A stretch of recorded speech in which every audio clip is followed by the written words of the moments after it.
it was this image of four smiling Black Catholic nuns that literally stopped me in my tracks while I was sitting in the basement of Alexander Library at Rutgers. How did I not know that Black nuns existed? At that point, I just sort of went on this journey.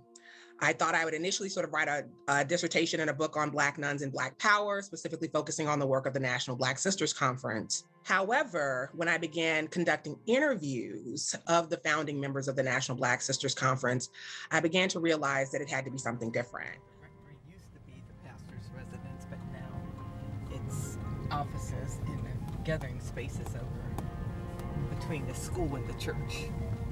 I ginned up a letter asking to join the order and why.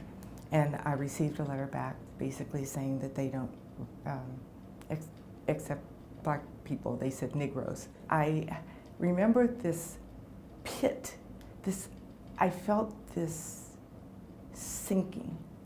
Like I was so hurt and disappointed.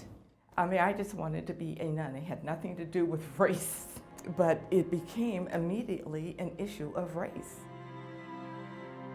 She was very invested in me writing a book about Black sisters in the United States, and specifically turning attention to largely understudied and under-researched history of the nation's Black sisterhoods.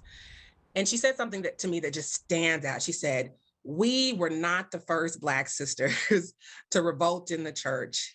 If you can, try to tell all of our stories." Let me get out 24 and 25.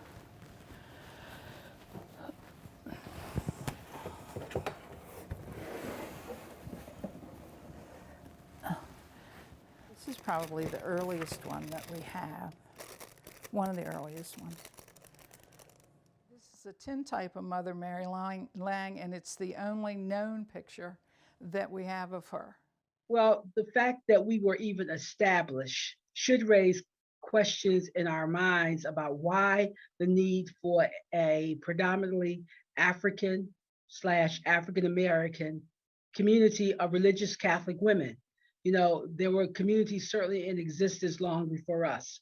So why was that need there? But one of the reasons was because no religious community in existence at that time accepted women of color.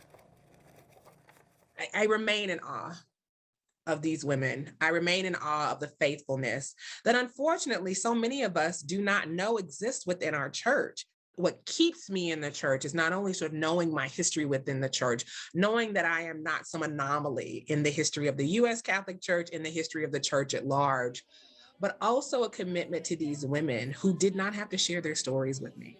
It took a lot for them to get it out.